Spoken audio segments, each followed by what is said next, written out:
everybody, welcome back.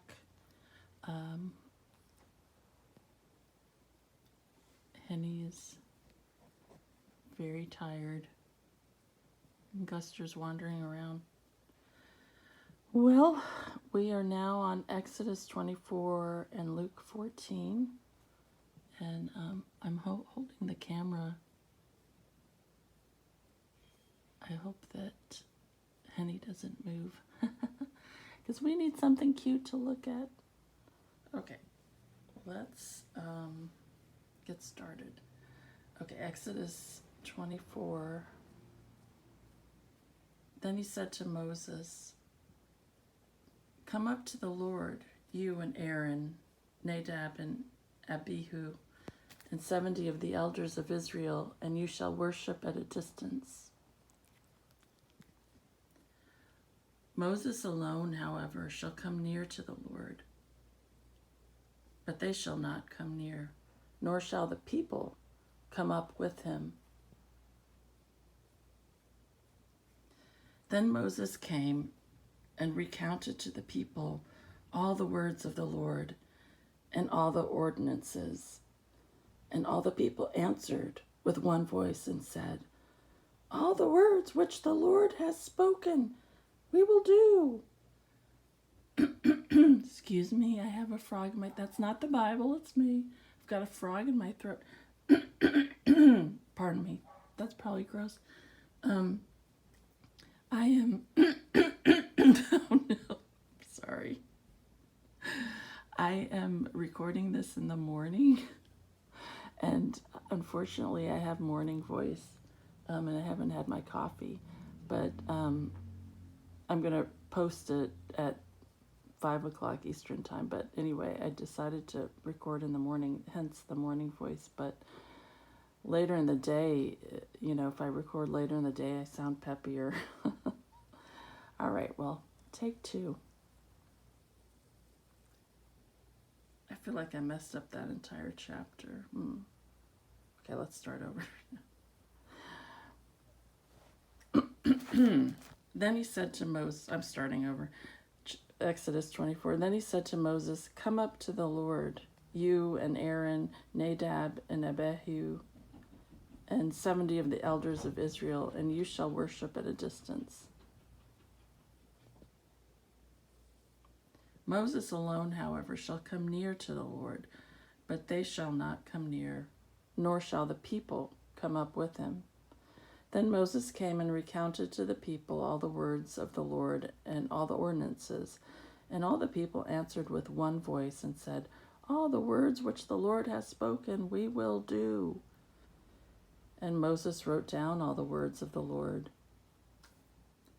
Then he arose early in the morning and built an altar at the foot of the mountain with 12 pillars for the 12 tribes of Israel.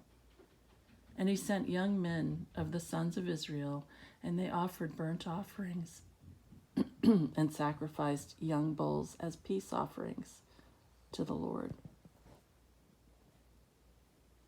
And Moses took half of the blood and put it in basins, and the other half of the blood he sprinkled on the altar.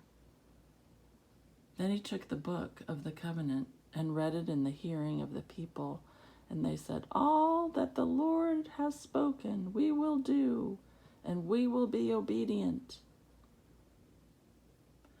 So Moses took the blood and sprinkled it on the people and said, "Behold, the blood of the covenant, which the Lord has made with you in accordance with all these words."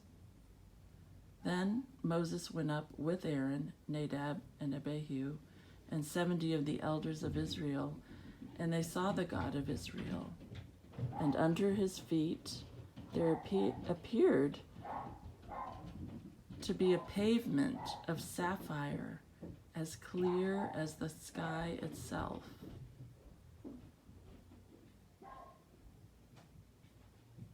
Yet he did not stretch out his hand against the nobles of the sons of Israel, and they beheld God, and they ate and drank. Now the Lord said to Moses, "Come up to me on the mountain and remain there, and I will give you the stone tablets with the law and the commandment which I have written for their instruction. So Moses arose with Joshua his servant, and Moses went up to the mountain of God. But to the elders he said, Wait here for us until we return to you. And behold, Aaron and Hur are with you. Whoever has a legal matter, let him approach them. Then Moses went up to the mountain, and the cloud covered the mountain. And the glory of the Lord rested on Mount Sinai, and the cloud covered it for 6 days. And on the 7th day, he called to Moses from the midst of the cloud. And to the eyes of the sons of Israel, the appearance of the glory of the Lord was like a consuming fire on the mountaintop. And Moses entered the midst of the cloud as he went up to the mountain. And Moses was on the mountain 40 days and 40 nights. Okay, that's the end of Exodus 24, which I found to be really interesting, especially that part about that sapphire kind of verse 10, and they saw the God of Israel, and under his feet there appeared to be a pavement of sapphire as clear as the sky itself. That's fascinating to me. I think in the book of Revelation, it kind of talks about a crystal sea under the throne, if I'm not mistaken. But it really sounds like beautiful imagery. It was interesting too that they just ate and drank and beheld the glory of the Lord. I don't know, fascinating. And then the other thing was the blood of the covenant, and it kind of speaks to me of the, kind of foreshadowing the blood of Jesus, of the new covenant. Okay, let's move on to Luke chapter 14. Okay, let's see, Luke 14. Let's see how far we get. And it came about when he went into the house of one of the leaders of the Pharisees on the Sabbath to eat bread, that they were watching him closely. And there in front of him was a certain man suffering from dropsy. And Jesus answered and spoke to the lawyers and Pharisees, saying, Is it lawful to heal on the Sabbath or not? But they kept silent. And he took hold of him and healed him and sent him away. And he said to them, Which one of you shall have a son or an ox fall into a well and will not immediately pull him out on a Sabbath day?